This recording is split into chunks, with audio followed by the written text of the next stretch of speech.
अस्सलाम वालेकुम dear students, hope you are all fine.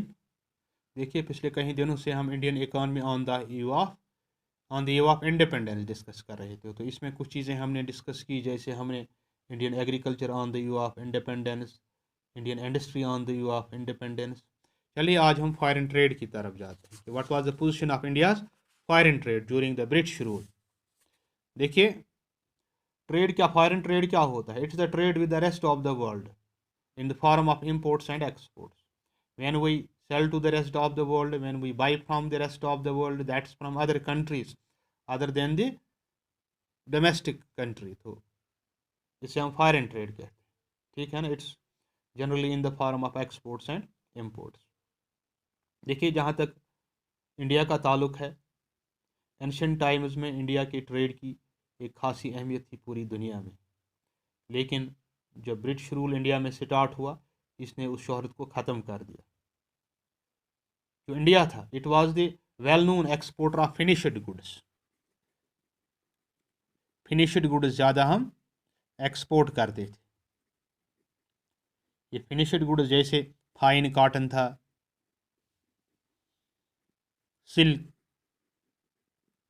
Textiles, iron goods, wooden goods, Ivory work and precious stones, ये हमारे main exports थे।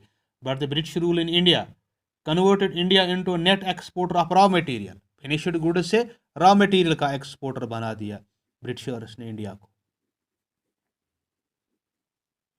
And importance of finished goods and importer of finished goods, ठीक है ना। It was first the exporter of finished goods, लेकिन Britishers ने इसे importer बना दिया। किसका? फिनिश्ड गुड्स का। Because it was due to discriminatory policy of the trade and tariff pursued by the British government. There was a significant shift not only in the composition of India's foreign trade but also in the direction of trade. क्योंकि India पे British राज कर रहे थे, exports and imports of the country, which were earlier spread across all parts of the world, became a monopoly of the British government. अब तक जो हमारी चीज़ें पूरी दुनिया को जाती थी, लेकिन अब ये ब्रिटिशर्स की एक मोनोपोली बन गई। 50% से ज़्यादा एक्सपोर्ट्स और इंपोर्ट्स रिस्ट्रिक्ट थे between British and India. 50% exports और इंपोर्ट सिर्फ ब्रिटिश और इंडिया के दरमियान होते थे। While exports of primary products from India supplied inputs to British industry, imports of finished goods from Britain provided a huge market to the British industry. तो यहाँ से रॉ मटेरियल जाता था और वहाँ से जो फिनिश्ड गुड्स होते थे, तो इंडिया उनके लिए एक मार्केट था, एक मंडी थी। Surprisingly during British regime India's exports exceeded her imports. British regime के दौरान हमारे एक्सपोर्ट्स इंपोर्ट से ज़्यादा हो गई, तो इससे हमें सरप्लस ऑफ ट्रेड था। लेकिन ये जो सरप्लस था, ये इसलिए था because of largely to the export of primary goods and not industrial goods, which is a sign of economic backwardness. जिस मुल्क से ज़्यादा प्राइमरी गुड्स एक्सपोर्ट होते हैं, ये इकोनॉमिक बैकवर्डनेस को सिग्निफाई करता है। Owing to the huge exports of primary goods, which were to be used as raw material in the Britain, there was a domestic shortage of these goods. क्योंकि अक्सर ये goods बाहर जाते थे, तो इंडिया के अंदर इन चीज़ों की शॉर्टेज हो गई। Still worse was the fact that the trade surplus was not used for growth and development of the country. जो ट्रेड सरप्लस हमें होता था, ये इंडिया की तरक्की के लिए इस्तेमाल नहीं होता था, बल्कि ये एडमिनिस्ट्रेटिव एक्सपेंडिचर के लिए ब्रिटिश गवर्नमेंट इंडिया में इस्तेमाल करती थी, और ये पैसा जंगों पे खर्च होता था। This implied the surplus generated on account of foreign trade was not used as an investment for future growth, but was spent to enhance colonial pursuits of British government. This implied a huge drain of Indian wealth. इससे हमारी wealth क्या हुई? Drain हुई, चली गई मुल्क से बाहर।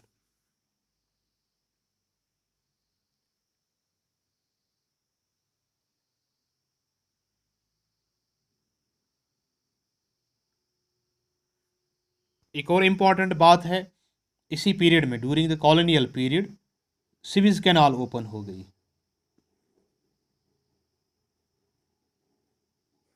इन 1869, और इस सुएज कैनाल की वजह से इससे cost of transportation of goods between Britain and India कम हो गया, because this canal serves as a direct route for the ships operating between India and Britain, avoiding the African continent. A significant reduction in transport cost promoted monopoly control of India's foreign trade by the British government. Right? तो एक important बात थी, Suez canal वजूद में आई, ये भी India के लिए एक उस वक़्त एक प्रॉब्लम ही बन गई. तो इंशाल्लाह in the next lecture we will go to democratic profile during the British rule. Demographic profile, ठीक है ना, it relates to population, infant mortality rate, life expectancy, literacy. फिर हमने इसमें डेमोग्राफिक ट्रांजिशन भी देखना है, ठीक, और ऑक्यूपेशनल स्ट्रक्चर भी हमने डिस्कस करना है on the eve of independence. ये वो कुछ चीज़ें हैं which will we discuss in coming days. तो इंशाल्लाह आप बने रहिए हमारे साथ. We will try to discuss new and more topics in coming days. और ये जो Indian economy on the independence या इंडियन इकानमिक डेवलपमेंट चैप्टर है, ये बहुत ही इम्पॉर्टेंट और दिलचस्प चैप्टर. इससे पूरी तस्वीर हमें मिलती है, not only during the British rule but उसके बाद भी इंडियन इकानमी में कौन से डेवलपमेंट, चाहे इंफ्रास्ट्रक्चर हो, एम्प्लॉयमेंट हो, पॉवर्टी हो, एजुकेशन हो, तो कौन कौन से स्ट्रेटजीज़ अपनाई गई, कौन कौन सी पॉलिसीज़ बनाई गई. और इसकी एक इम्पॉर्टेंट है इकोनॉमिक प्लानिंग इन इंडिया. हमने प्लानिंग भी पढ़नी है. We have to study all the plans, 5 year plans हमने स्टडी करने हैं. तो इसलिए आपके लिए ज़रूरी है कि आप ये लेक्चर्स मिस न करें, देखते रहिए. और इससे इम्पॉर्टेंट ये है कि कंसल्ट योर बुक. आप बुक देखिए, वहाँ पे अच्छी तरह ये चीज़ें एक्सप्लेन की गई हैं. और अगर आपको कहीं पे कोई प्रॉब्लम आती है, मेरे साथ रब्ता कीजिए, मुझे फ़ोन कीजिए, SMS कीजिए, व्हाट्सएप कीजिए, तो मैं आपकी हर प्रॉब्लम सॉल्व करने की कोशिश करूँगा. ठीक है, आज के लिए इतना काफ़ी है. Thank you very much.